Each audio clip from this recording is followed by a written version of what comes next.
أعوذ بالله من الشيطان الرجيم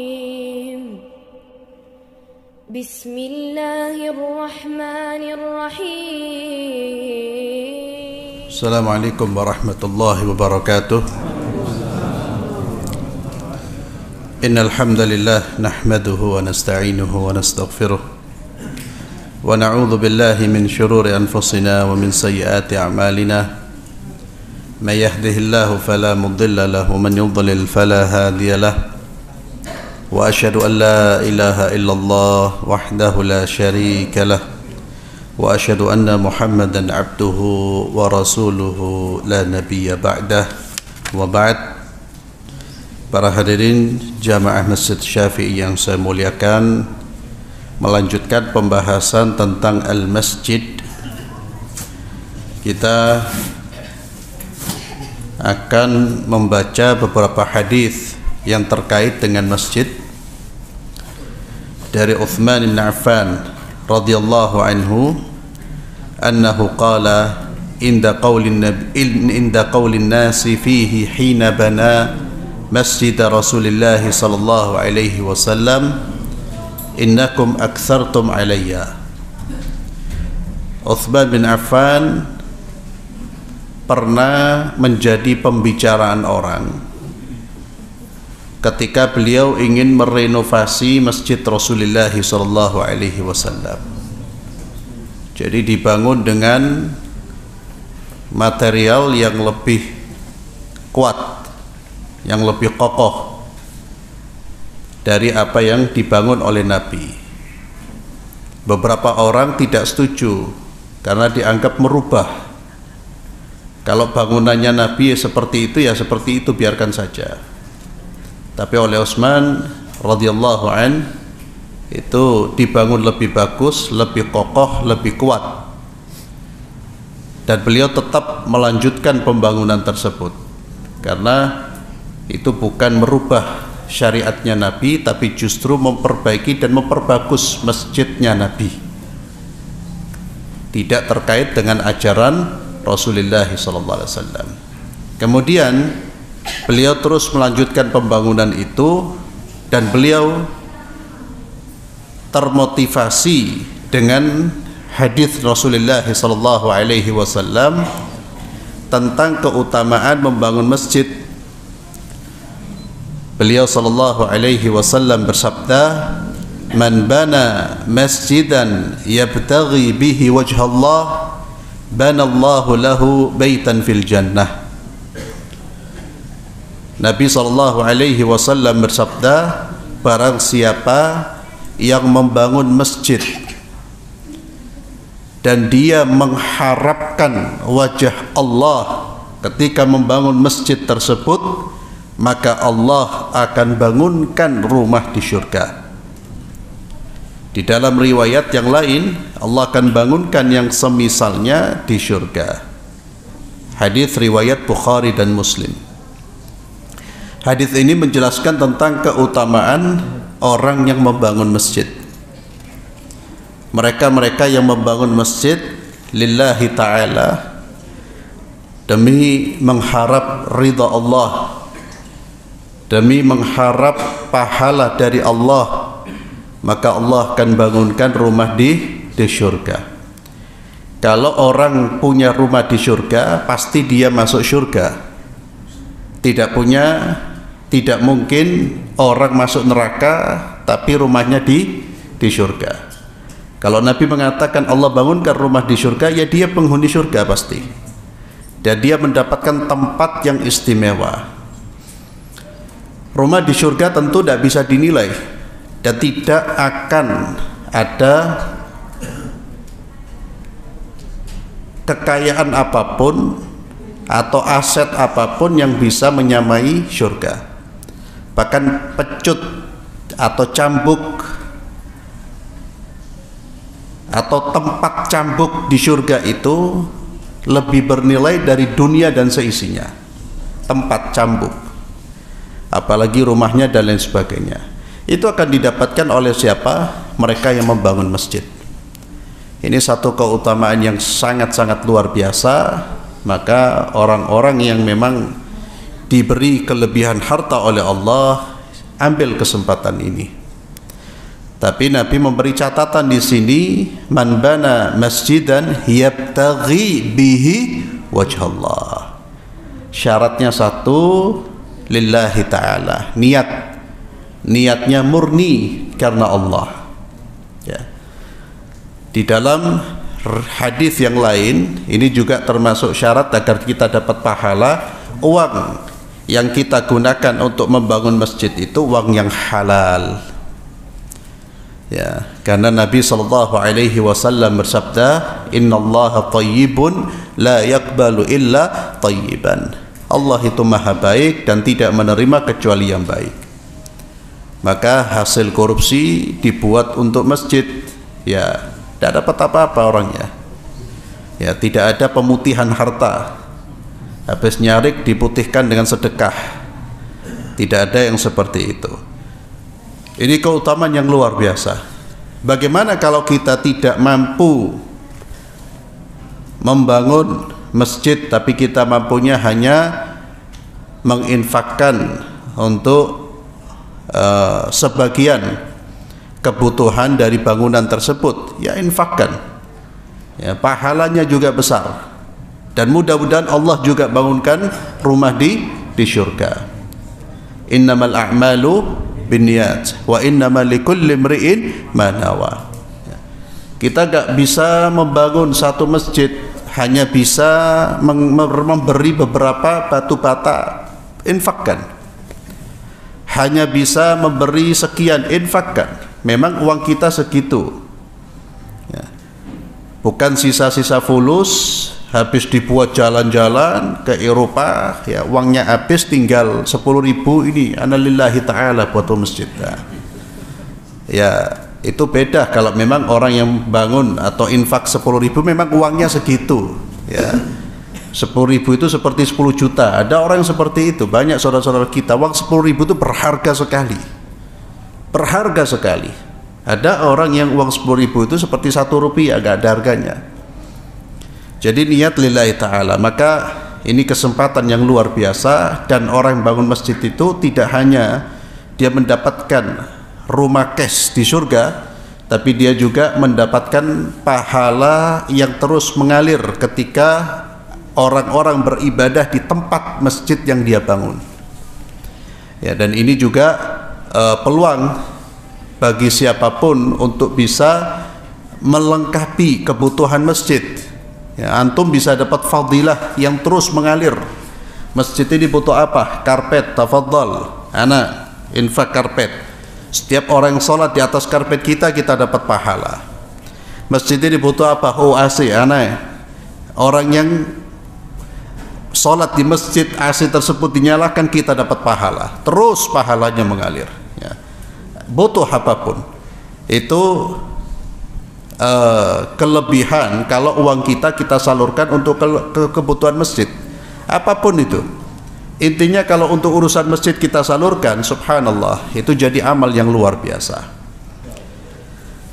Maka kalau orang sudah bangun masjid, jangan cerita-cerita ya akhi, ya, kecuali kalau memang dibutuhkan. Kalau memang dibutuhkan, ya dia harus memberitahu, itu lain lagi. Tapi kalau tidak ada hajat, tidak ada keperluan, orang sudah nggak tahu, nggak perlu diberitahu. Ya, tidak perlu seolah-olah mensyukuri nikmat Allah, padahal tujuannya ria. Alhamdulillah, ana punya harta. Alhamdulillah, Allah kasih rezeki buat ana. Harta ana sebagian ana bangun di masjid. Itu masjid besar itu ana yang bangun itu. Masjid mana ana yang bangun itu. Alhamdulillah, ana ndak ria loh ya katanya. Anda ria ya.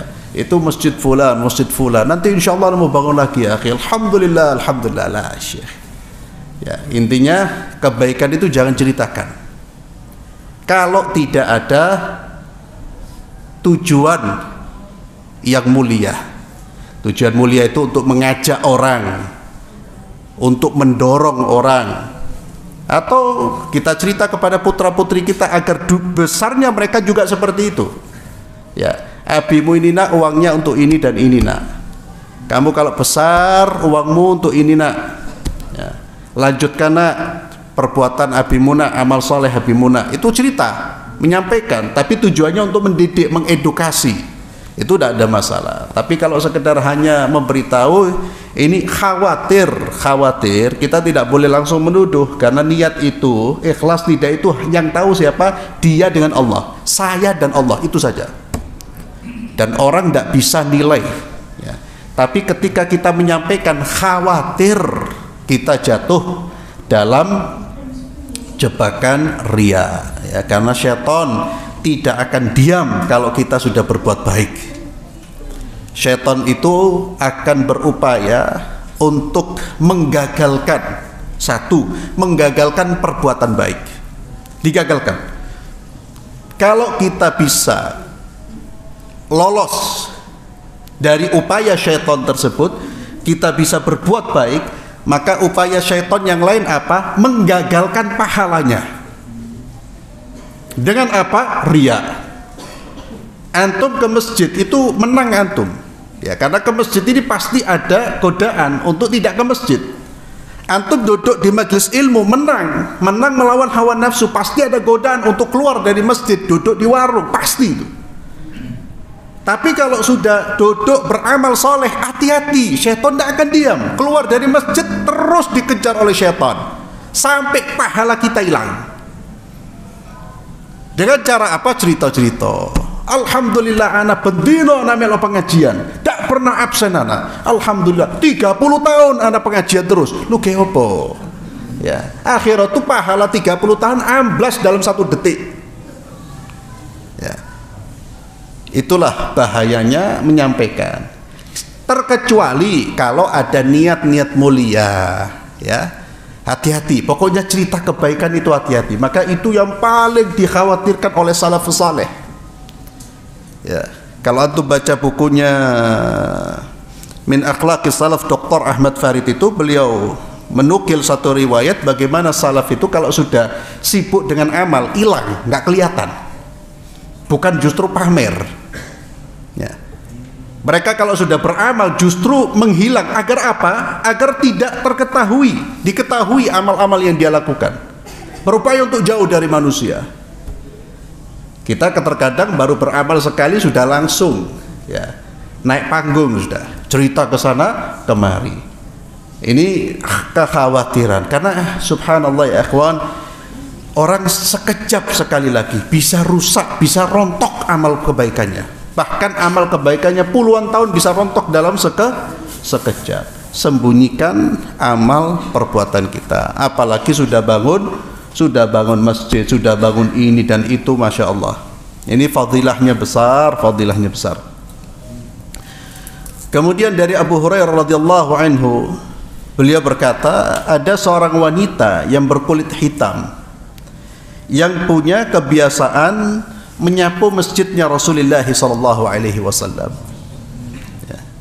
Wanita berkulit hitam, tidak ada yang tahu, tidak ada yang kenal. Orang kenalnya hanya tahu dari warna kulitnya. Maka diceritakan di sini, bukan dalam konteks untuk merendahkan. Alhamdulillah Islam sejak dulu sudah tidak ada masalah kulit putih dengan kulit hitam, karena Islam bukan agama rasis. Berbeda dengan negara modern Amerika, sampai detik ini masih bermasalah ya, antara kulit putih dan hitam. Rasisme di mana-mana. Islam alhamdulillah. Pernyataan sahabat wanita berkulit hitam karena memang mereka tidak tahu namanya, tidak bisa diidentifikasi kecuali dengan warna kulitnya. Ada seorang wanita yang berkulit hitam yang biasa menyapu masjid. Wanita tidak dikenal namanya, bukan istrinya sahabat, bukan wanita-wanita terkenal seperti Aisyah, Khadijah dan lain sebagainya. Lah, dia biasa menyapu masjid. Suatu hari tidak terlihat oleh Nabi sallallahu alaihi wasallam. Fafaqadaha Rasul sallam fasa'ala anha ba'da ayyam. Beberapa hari Nabi tidak melihat. Nabi tanya, di mana si fulana? Kok gak muncul? Kok gak terlihat? Faqila lahu innaha matat. Ya Rasulullah, fulana sudah meninggal. Lalu kata Nabi sallallahu alaihi wasallam, kenapa kalian tidak memberitahu saya ketika dia wafat? Pelajaran apa ini? Pelajaran apa? Akhlak dari Nabi kita Muhammad sallallahu alaihi wasallam. Akhlak apa? Tawadhu. Akhlak apa? Akhlak memperhatikan siapapun yang dikenal oleh Nabi. Tidak peduli dia orang besar, orang kecil, tidak peduli Nabi. Ini mahal ini. Mahal. Atau kalau sudah jadi direktur atau gubernur masih tanya orang-orang kecil, berarti hebat itu. Kalau sekarang kita saling tanya, karena kita orang memang kecil semua, tidak punya jabatan apa-apa. Jadi wajar lek tawadhu, lek kita orang tawadhu ini wajar. Lek tidak duit jabatan sombong, ya Allah. Ya. Duduk ketua RT, duduk ketua RW, ya melakoni. Kalau punya jabatan seperti Nabi, Allahu Akbar. Ini mahal. Kenapa kalian tidak memberitahu saya? Dan kenapa para sahabat tidak memberitahu Nabi? Karena menurut para sahabat tidak semua orang yang meninggal harus dilaporkan ke Nabi. Nabi itu banyak kerjaan. Jadi sahabat bukan tidak melaporkan karena tapi Nabi SAW menurut mereka tidak perlu semuanya dilaporkan kepada Rasulullah SAW. Maka ketika Nabi tahu fulana ini meninggal, fa'ata qabraha fasalla 'alaiha. Nabi pun datang ke kuburan si wanita ini dan mensolati. Ya Allah, wanita tidak dikenal namanya, ya akhi. Bagaimana perhatian Rasulullah SAW kepada siapa yang beliau kenal? Dan siapa Nabi? Sayyidul Anbiya wal Mursalin. Itu sering saya ulang. Siapa Nabi? Sayyidul Anbiya wal Mursalin. Para nabi itu manusia yang paling mulia, pimpinannya Rasulullah SAW. Melihat sampai orang yang paling bawah diperhatikan oleh beliau sallallahu alaihi wasallam. Lu ini tidak dibelo, ya Allah, sing dibelo wa min la haula wala quwata illa billah. Kalau ada orang bela Nabi dituduh radikal, ahsan. Dan itu yang kita cari, syafaat beliau sallallahu alaihi wasallam, bukan syafaat ente.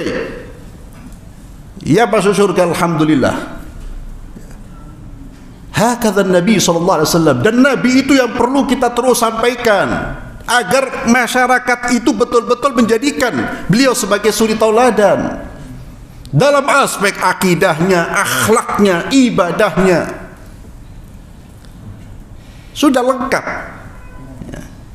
Tapi sekarang justru manusia dijauhkan dari sumber, ya. Muncul Arabfobia, anti Arab itu dimunculkan sekarang, persis seperti ingin menjatuhkan Turki, dan dibantu oleh orang-orang yang mengaku dirinya Muslim. Apapun yang antum lakukan, ingin memadamkan agama Allah, demi Allah tidak akan bisa padam. Ente yang akan padam. Ya. Mulai tidak harus Arab. Omongannya ada yang benar, tapi maksudnya itu loh. Ya. Doa nggak perlu pakai bahasa Arab, memang nggak perlu. Terus buat apa ente ngomong seperti itu? Buat apa? Ya. Buat apa? Dalam konteks apa? Buat apa? Ente ulama bukan? Dan ini sistematis, satu ngomong terus yang lain. Ya, itu biasa, tapi itu yakni sunnatullah. Ya. Manusia-manusia seperti itu bermunculan, kemudian biasa. Yang terpenting itu kita betul-betul menguatkan akidah kita, keislaman kita, dan keluarga kita. Sekalipun akarnya mau dicabut gak kuat gitu, mau ditarik dari hati kaum muslimin, tidak akan bisa. Tidak akan bisa. Bahkan di pusat-pusat yang Islamfobia pun justru Islam semakin berkembang. Ya. Kembali kepada Rasulullah SAW. Beliau sallallahu alaihi wasallam akhirnya mendatangi kuburan si wanita ini dan salat untuk mensolati jenazahnya wanita ini.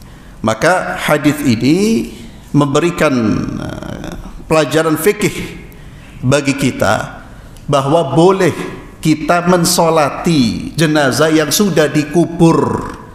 Kita mensolati di kuburannya. Dan ini tidak termasuk larangan sholat di kuburan. Yang dilarang sholat di kuburan atau sholat menghadap kubur langsung. Sholat menghadap kubur itu adalah sholat yang ada rukuk dan sujudnya. Itu jangan di kuburan, jangan menghadap kubur. Ada sepakat sudah. Tidak ada perselisihan. Karena hadisnya jelas. Tapi sholat jenazah bukan sholat seperti itu. Sholat jenazah itu doa. Maka tidak ada rukuk, tidak ada sujud. Antum ada jenazah, ya Masya Allah, orangnya Masya Allah, antum belum ikut sholat, dia sudah dikuburkan, datang ke kuburannya, sholat di situ.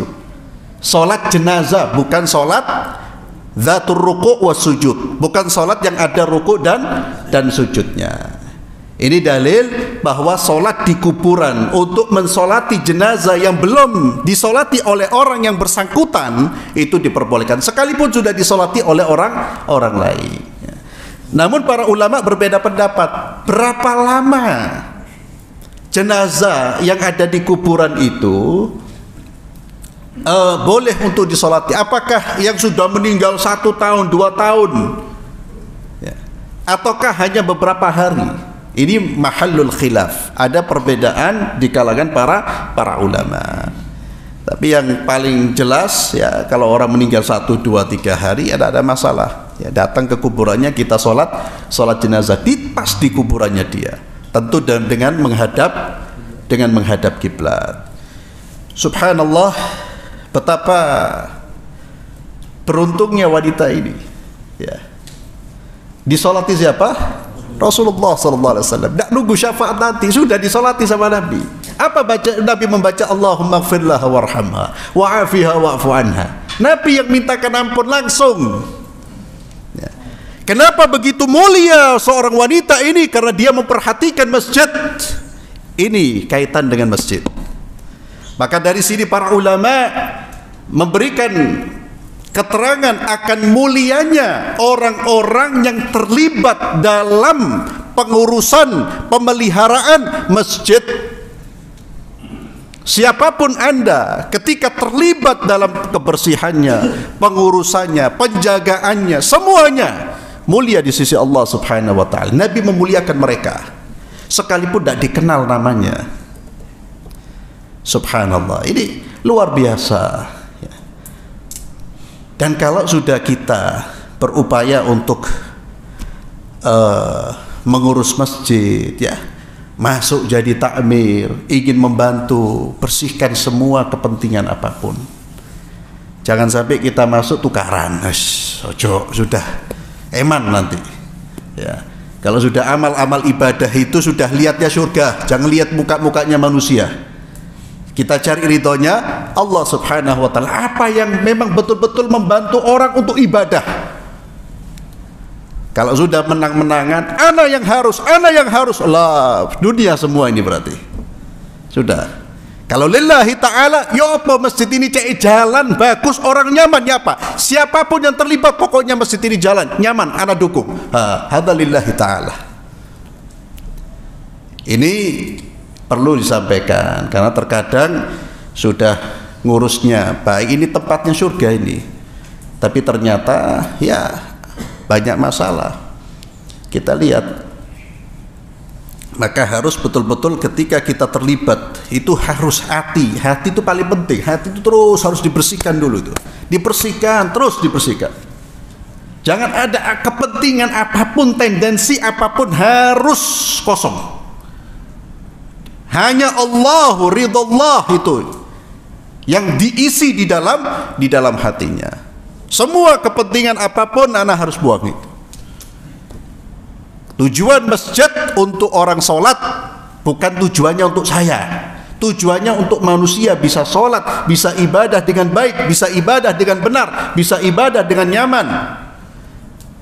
Itu tujuan kita membangun, mengurus masjid, rumah Allah Subhanahu wa ta'ala. Kemudian dari Abdullah bin Umar radhiyallahu anhuma, beliau berkata, tatkala Nabi sallallahu alaihi wasallam berkhutbah, pidato, beliau ternyata melihat nakhama itu ingus.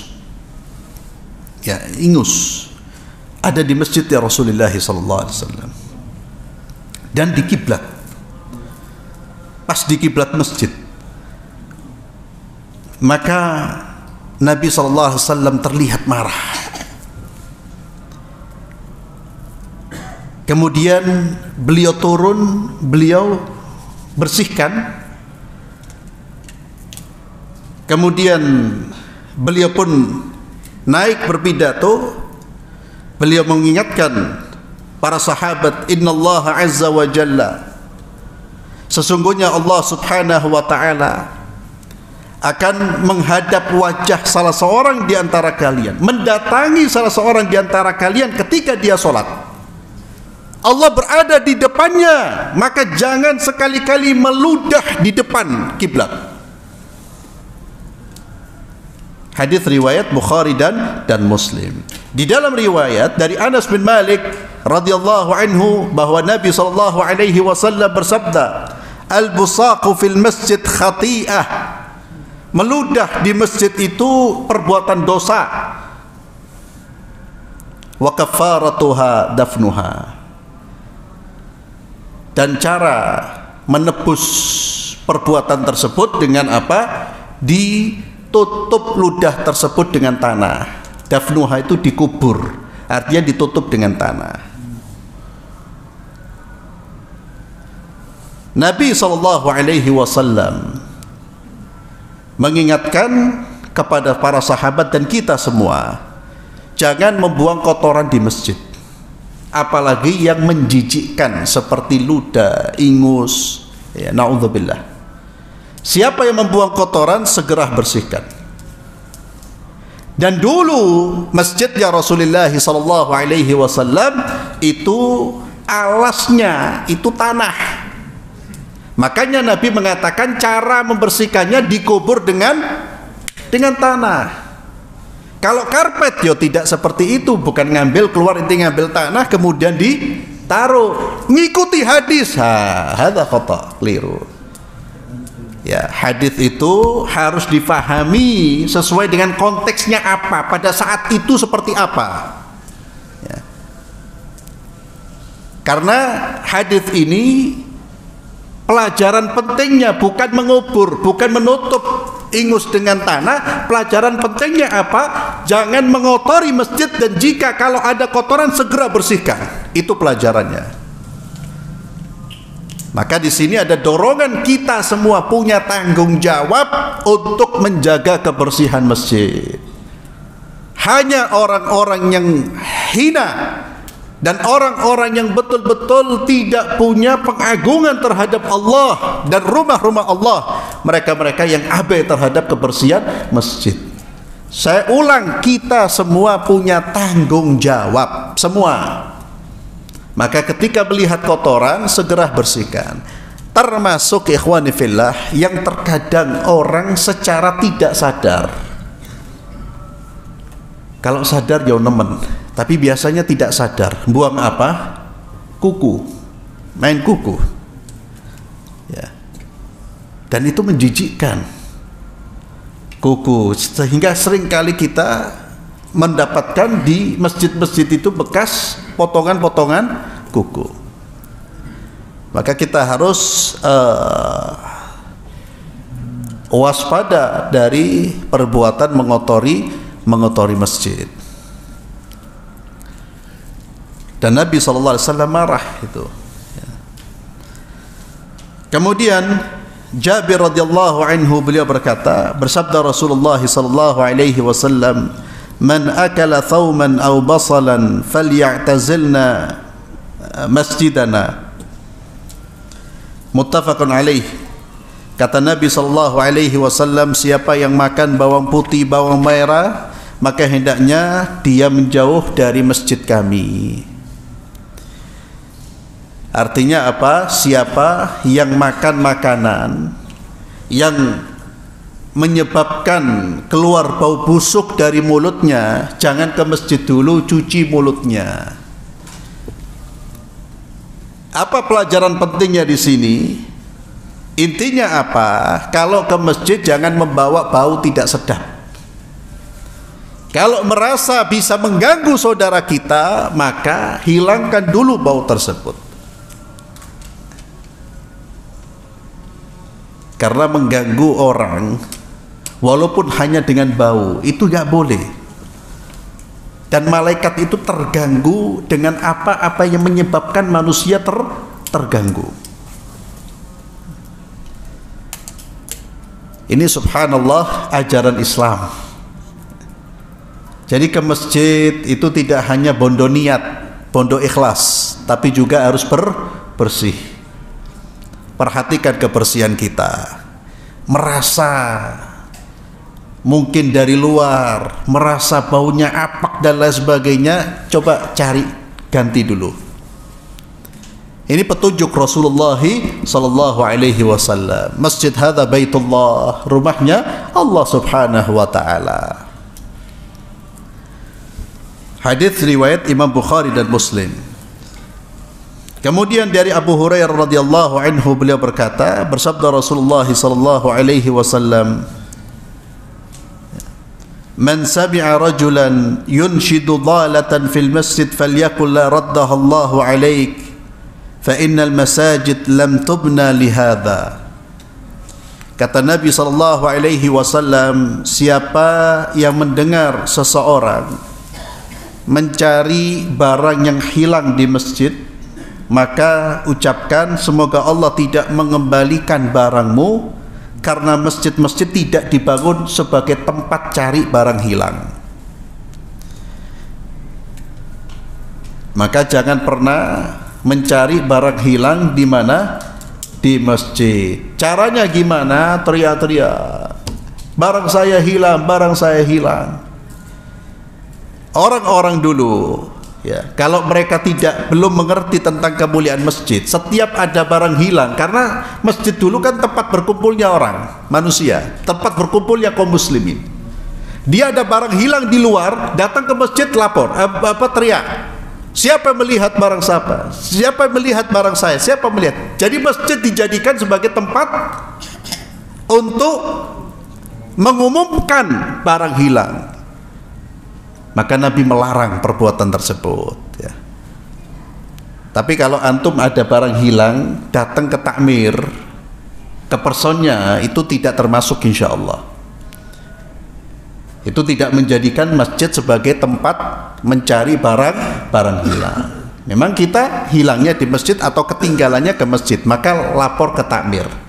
Jangan teriak-teriak di depan, wahai para jamaah, siapa yang datang ke takmirnya, minta tolong sama takmirnya, ya, untuk apa? Mungkin ada yang melihat, ada yang. Kemudian masjid juga tidak diperbolehkan digunakan sebagai tempat jual beli. Kata Nabi sallallahu alaihi wasallam, siapa yang melakukan, siapa yang menjual atau membeli, kita melihat ada orang melakukan transaksi jual beli, suruh doakan semoga tidak diberi keuntungan. Jadi masjid ini bukan untuk tempat jual beli, bukan untuk tempat cari barang hilang. Masjid ini tempat untuk beribadah kepada Allah. Semua yang bernilai ketaatan itu tempatnya di masjid. Yang tidak ada nilai ketaatannya, maka jangan dijadikan masjid sebagai tempat tersebut. Kita kalau ingin bicara bahkan ikhwani fillah, ini lebih aman, bukan transaksi. Bicara bisnis pun jangan di masjid. Ya. Bicara bisnis murni, ya tidak ada fikihnya. Kecuali kalau fikih jual beli, tanya tentang jual beli fikihnya, itu kan ilmu, ya tidak ada masalah. Tapi jual beli, ya ya apa betana, itu jadi tuku tak? Oh jadi masjid. Ya, keluar dulu. Apalagi na'udzubillah sampai transaksinya di masjid, menawarkan, ya, membeli, itu kita harus keluar dulu dari masjid, kemudian kita melakukan transaksi atau ya tawar menawar. Ikhwani fillah azzalallahu wa iyyakum, kalau kita dilarang, ya, untuk mengotori masjid, bahkan membawa bau yang tidak baik, maka juga saya ingatkan, kalau kita merasa sakit yang itu bisa menularkan, ya jangan ke masjid. Ini bau loh ya, bau ini bukan penyakit, bau tok. Orang merasa terganggu, tidak enak, tidak memukul, tidak membuat bahaya, tidak, cuma bau tok. Ya Allah, tidak enak. Kata Nabi jangan, apalagi gawa penyakit. Maka saya ingatkan, kalau antum flu ya, kalau memang bisa di maskerono, atau pakai bawa sapu tangan ya. Kalau memang flu-nya tidak menularkan, soalnya sapu tangan, jangan diumbar ya akhi. Saya masih berulang kali melihat, tapi bukan di Syafi'i, di sana di luar masjid ya, itu batu terkadang tidak ditutup ya. Kadang pilek meler dibiarkan, hajim ya akhi, ini rumah Allah. Itu kalau di rumahnya orang Anda bisa dihardek itu, apalagi rumahnya Allah, hormati. Itu yang saya katakan, ke masjid itu jangan hanya bawa niat, ke masjid itu bawa ilmu, bawa adab, bawa etika, bawa kebersihan, itu ke masjid. Jangan hanya bawa niat tok, niat ana niatnya khair ya. Masjid itu rumah Allah, kabeh dijogo loh, Nabi dah oleh kok ente keluarkan bau mulut, ya tetap bau hatta di masjid. Terus yang sholat ada bau tidak enak, lalu dijaga oleh malaikat, ditutup hidung kita lah ya. Sudah, jangan khurafat yang tidak ada hadisnya, ojo dilebih-lebihkan. Akhir itu jatuh kemana? Ke khurafat, dan menjadi bahan tertawaan umat lain. Saya katakan, kalau ke masjid bawa niat, bawa adab, bawa akhlak, bawa kebersihan, bawa ilmu, sehingga semuanya nyaman. Tidak ada orang yang terganggu, tidak ada orang yang tidak enak sama kita. Maka kalau batuk ditutup ya, karena terkadang batuk pilek itu kan terkadang munculnya tiba-tiba ya, bukan ya, ada yang pilek yang sampai memang sudah ada ini ya jangan ke masjid apa-apa. Tapi terkadang kita orang ini tiba-tiba, dan itu wajar, tidak ada masalah. Tutupan maksud saya ya, kita tutup, jangan sampai orang di sebelah gelisah wedi, ya Allah iki wae corona iki watu-watu, tidak khusyuk dia, tidak khusyuk dia. Bahkan imamnya baca pajak dia, ya Allah bisurah ya. Akhirnya apa? Mengganggu masjid, akhirnya orang tak karu-karuan. Ini saya katakan, kita perlu bawa adab ke masjid, bawa etika, semuanya kita bawa yang baik-baik, kita jaga betul-betul. Kemudian dari Umar bin Khattab radhiyallahu tabaraka wa ta'ala an, beliau berkata, al masajid buyutullah fil ard. Masjid itu rumah-rumahnya Allah di atas muka bumi. Wal musalli fiha zairullah. Orang yang salat adalah orang yang sedang berkunjung ke rumah Allah. Wa haqqun 'alal mazur an yuqrib zairahu. Pasti siapa yang dikunjungi itu pasti akan memuliakan siapa yang mengunjungi. Apalagi yang dikunjungi yang maha mulia, yaitu Allah subhanahu wa ta'ala. Maka Allah tidak akan menghinakan orang-orang yang selalu ke masjid. Dihinakan itu artinya apa? Dibuang oleh manusia, dihinakan oleh Allah. Orang yang ke masjid pasti dihormati, walaupun mungkin dimusuhi, tapi terhormat, tinggi dia, musuhnya pun masih mengakui. Tidak terhina seperti para koruptor. Allah memuliakan. Maka tidak ada kebaikan yang lebih banyak keutamaannya daripada berkunjung ke rumah Allah. Coba untuk melihat hadis-hadis Nabi SAW bicara tentang keutamaan salat berjamaah. Itu ada puluhan hadis ya ikhwan. Di antaranya orang yang berangkat dari masjid, dari rumahnya dengan berwudu, memperbaiki wudunya, langkah satu langkahnya ditinggikan derajatnya, itu belum masuk masjid itu. Itu begitu mulianya ibadah di masjid, sehingga orang niat saja dari rumah itu sudah digerojok pahala. Dihitung sudah, dia ketika niat mau ke masjid sudah terhitung sebagai fisabilillah dia. Dia seorang yang berjalan di jalan Allah. Satu langkah diangkat derajatnya, dihapus dosanya, satu langkah. Jangan tanya, Ustaz, hitung-hitungan pakai sepeda motor ya apa? Lah, Hitung-hitungannya hanya Allah yang tahu, dan pasti akan mendapatkan pahala yang sama. Satu langkah diangkat derajatnya, dihapus dosanya. Terus ketika dia masuk masjid, maka dia dianggap sebagai orang yang sholat. Walaupun dia selesai sholat duduk, itu sudah dianggap seperti terus orang yang sholat. Apalagi duduknya juga untuk majlis ilmu, ada keutamaan yang lain lagi majlis ilmu. Dan yang luar biasa, ikhwani fillah, orang-orang yang berada di masjid dengan niat karena Allah, dia duduk di masjid. Selama dia di masjid, dia mendapatkan doa dari malaikat satu persatu, bukan berjamaah. Setiap orang didoakan oleh malaikat dengan doa apa? Allahumma ighfir lahu, Allahumma arhamhu, Allahumma ighfir lahu, Allahumma arhamhu. Ya Allah ampunilah fulan, ya Allah rahmatilah fulan. Ya Allah ampunilah fulan, ya Allah rahmati fulan. Selama dia di masjid dapat doa dari siapa? Malaikat Allah. Makhluk yang tidak pernah berbuat maksiat kepada Allah. Subhanallah. Hadal masjid. Ini tempat yang paling spesial, ini tempat yang paling istimewa. Tapi jarang ya, atau lebih sedikit orang yang berminat ke masjid. Justru lebih banyak yang berminat ke tempat-tempat di luar masjid. Ya, itulah keberhasilan syaitan memalingkan kaum muslimin dari tempat yang mulia menuju tempat-tempat yang tidak ada kemuliaan, bahkan terkadang penuh dosa. Coba hitunglah sekarang, kita hitung berapa yang mau ke masjid, berapa yang tidak. Lebih banyak mana? Tetap lebih banyak yang tidak ke masjid. Masjid itu akan penuh kalau ada apa? Kalau ada bagi-bagi yukulan. Ya. Ya Allah. Ini kita lihat bagaimana selera yang sangat-sangat rendah ya. Jadi Allah menawarkan, memberi iming-iming ya, iming-iming yang pasti diberikan ya. Itu surga dengan kenikmatan yang tidak bisa diungkapkan. Itu orang nggak respon, tapi rasa kebungkus respon. Itu loh yang kita heran ya. Nasi bungkus itu lebih direspon daripada surga. Kajian sepi, tapi ketika tahu besok ada pembagian khobos roti plus minum plus ini full.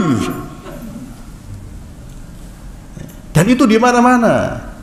Kajian ada yukulannya, kambing goleng full, berangkat semua. Kambing entek wongi. Entek sudah. Kambing ini lebih bernilai daripada ilmu. Ya mohon maaf, afwan. Itu artinya selera kita itu masih dalam urusan perut dan di bawah perut, itu selera kita.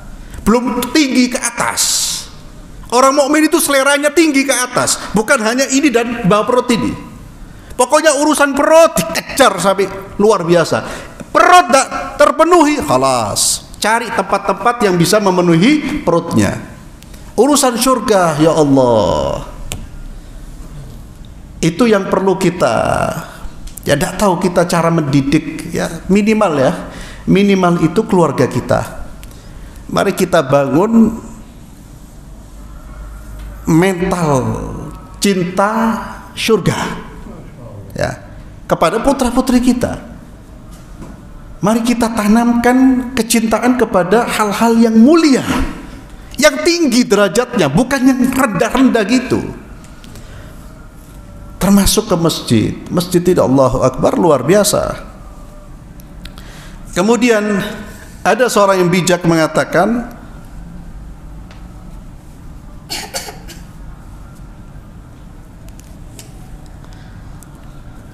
saya tuntaskan sedikit, insya Allah tidak lebih dari 5 menit. Beliau mengatakan, kunu fid dunya atyafan, jadilah kalian di dunia ini seperti tamu ya, dan memang kita tamu ya, karena yang namanya tamu itu kan tidak akan menetap di tempat di mana dia berada, dia akan pulang. Kita ini tamu di dunia, akan pulang kemana? Ke akhirat. wattakhidul masajid buyutan. Ittakhidul masajid buyutan. Jadilah masjid itu sebagai rumah-rumah kalian. Wa'allimu qulubakum ar-riqqah. Ajarkan kepada hati kita itu kelemah lembutan. Wa aktsirut tafakkur wal buka. Perbanyaklah berfikir dan menangis, dan jangan sampai kita menuruti hawa nafsu. Kemudian Imam Hasan al-Basri rahimahullahu ta'ala berkata, muhurul hur fil jannah kansul masajid wa imaratuha atau imaratuha. Kata beliau Imam Hasan al-Basri, seorang tabi'in, beliau mengatakan mahar agar bisa dapat bidadari di surga, bukan bidadari sasak ya akhi, bidadari di surga ya. Bidadari di surga yang mana kalau turun itu nyinari dunia. Maharnya itu apa? Kansul masajid, nyapu masjid dan meramaikan masjid. Pengen dapat surga bidadari, ramaikan masjid. Termasuk kata Imam Hasan al-Basri, kansul masjid ini menunjukkan apa? Membersihkan masjid itu fadilahnya besar. Yang terakhir, salah seorang ulama salaf berkata, al-munafiq fil masjid qatayri fil qafas.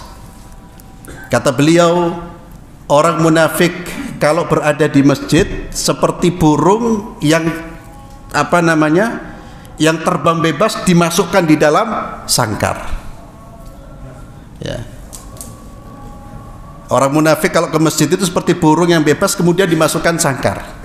Gimana? Burung dimasukkan sangkar, gelisah, kepingin keluar terus. Maka kita koreksi diri kita. Kalau kita ini orang yang gak bertahan di masjid, banyak-banyak istighfar. Wabki ala khati'atik, banyak-banyak menangis atas dosa-dosa kita. Tidak mungkin ada orang beriman tak senang ke masjid, itu tidak mungkin. Dan iman itu selalu mendorong dan menggiring pemiliknya kemana? Ke rumah Allah, itu pasti sudah. Tidak perlu dipaksa, sudah nanti tergiring sendiri. Maka bersyukur kepada Allah kalau kita mudah ke masjid, duduk di masjid, bersyukur kepada Allah. Jangan ujub, jangan bangga diri. Jangan saya sudah ke masjid, la. Karena akhir usia tidak ada yang tahu. Yang belum ke masjid jangan direndahkan, jangan dihinakan. Menghina orang pelaku maksiat, salah satu hukumannya kita akan seperti dia. Berbeda. Jangan menghina tapi memberi nasihat. Beda memberi nasihat dengan menghina. Memberi nasihat itu menyampaikan ilmu ya akhi. Ke masjid itu fadilahnya besar. Itu memberi nasihat. Menghina apa? Ente murabbal, ente bla bla bla bla bla. Celaan, tidak ada ilmunya. Itu menghina. Orang yang menghina, salah satu hukumannya Allah akan balik hatinya. Maka hati-hati. Jangan merendahkan orang yang belum ke masjid. Nasihati. Karena yang terjadi nanti bisa jadi dia menjadi ahlul masjid. Yang punya tanggung jawab kita hanya memberikan nasihat. Wallahu alam bissawab. Kita akhiri dengan doa kafaratul majlis. Subhanakallahumma bihamdik asyhadu an la ilaha illa anta astaghfiruka wa atubu ilaik. Assalamualaikum warahmatullahi wabarakatuh.